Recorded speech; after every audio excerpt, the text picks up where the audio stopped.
Selamat pagi teman-teman, senang sekali bisa berjumpa kembali dengan Anda dalam video pembelajaran online dari www.edubusiness.net.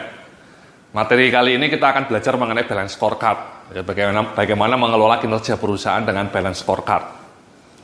Jadi apa itu balance scorecard, bagaimana cara menyusunnya, dan bagaimana contoh-contoh real balance scorecard akan kita coba bedah dalam video pembelajaran online kali ini. Masih bersama dengan saya ya, Yudhya Antariksa. Jadi langsung saja mari coba kita lihat ya agenda training online kita ini ya. Jadi seperti yang Anda lihat di dalam slide di depan Anda ini ada 4 tema pokok yang akan kita bicarakan ya. Jadi yang pertama nanti saya akan memberikan framework mengenai corporate performance management ya, bagaimana kemudian balance scorecard itu ada dalam konteks manajemen kinerja perusahaan. Kemudian yang kedua kita akan bicara mengenai bagaimana mengelola kinerja perusahaan, corporate performance management dengan balance scorecard, ya, dengan pendekatan balance scorecard. Dan kemudian yang ketiga kita akan bicara mengenai bagaimana menyusun KPI. Jadi dalam langkah pertama kita akan menyusun sasaran strategis based on balance scorecard, Mas, ya, Mbak-mbak ya, Bapak, Ibu-ibu. Kita akan berikan contoh bagaimana mendefine strategi berdasarkan balance scorecard. Nah setelah itu tentu kita juga akan mencoba menggali key performance indicators yang relevan, yang measurable untuk masing-masing sasaran strategis dalam payung balance scorecard itu. Dan kemudian yang terakhir kita juga akan bicara mengenai bagaimana cara menurunkan atau cascading balance scorecard dari level korporat ke level divisi atau ke level departemen. Ya, nanti kita akan berikan contohnya juga. Jadi itulah agenda yang akan kita pelajari dalam video online kali ini. Nah mari langsung kita buka di halaman berikutnya, Mas ya, Mbak-mbak ya. Jadi di halaman berikutnya ini saya mencantumkan apa yang saya sebut sebagai performance management framework. Ya, seperti yang Anda lihat di depan Anda itu, pertama-tama kita harus tahu visi, misi, dan strategi atau arahan perusahaan ya. Visi Anda apa, misi Anda apa, dan kemudian inisiatif strategi perusahaan Anda itu seperti apa, ya. Nah kemudian itu dipetakan dalam bentuk namanya strategi map, ya, atau peta strategi. Disitulah sebenarnya balance scorecard nanti punya peran, Mas. Ya, bagaimana nanti balance Anda memetakan strategi mapnya itu based on balance scorecard approach. Ya, jadi letak atau lokasi balance scorecard dalam framework ini adalah ketika Anda menyusun strategi map. Ketika Anda menyusun strategi map, disitulah Anda harus menggunakan perspektif atau pendekatan balance scorecard. Ya, disitulah punya peran. Nah, setelah kita ketemu balance scorecard-nya, balance scorecard map, ya, strategi map yang disusun berdasarkan balance scorecard, maka langkah berikutnya kita tentu harus menyusun apa yang disebut sebagai Key Performance Indicators atau KPI. Jadi sebenarnya KPI ini jantung dari balance scorecard, Mas. Ya, jadi balance scorecard sama KPI itu sebenarnya dua hal yang saling melengkapi. Balance scorecard mencoba merumuskan sasaran strategisnya, kemudian sasaran strategis itu diterjemahkan menjadi serangkaian KPI. Jadi balance scorecard itu sama KPI saling melengkapi, bukan saling bersaing ya, saling melengkapi.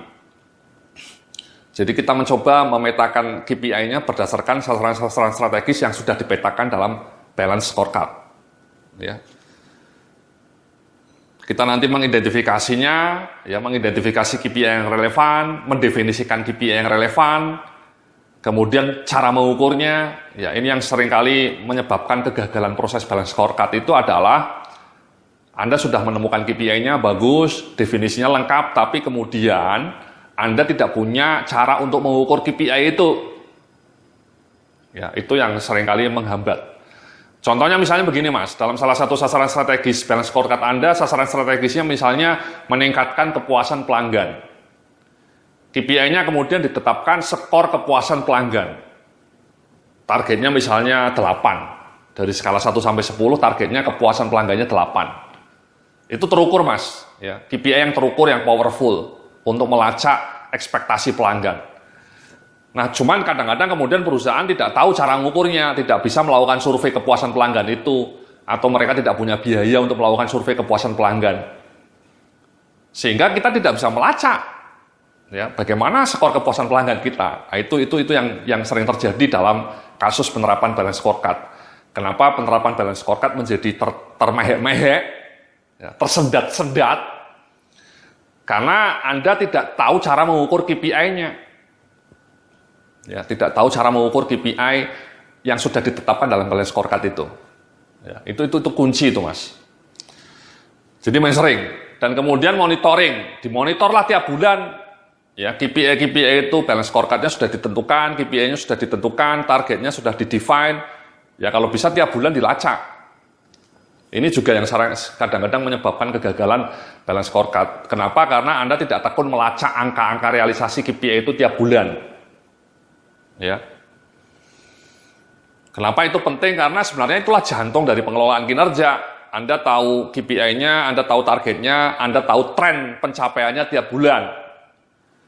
Dan kemudian dalam tiap bulan itulah direview, dievaluasi, dan kalau perlu dilakukan corrective action.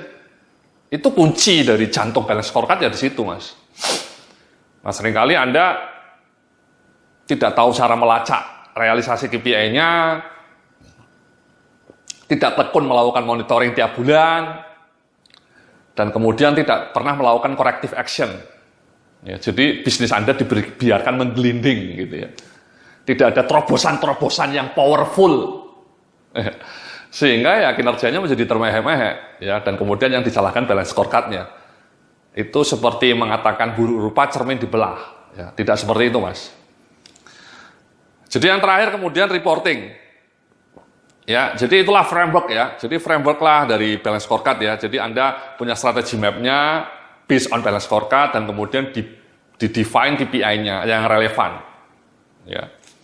Kemudian diukur, dimonitor. Itu kunci itu, Mas.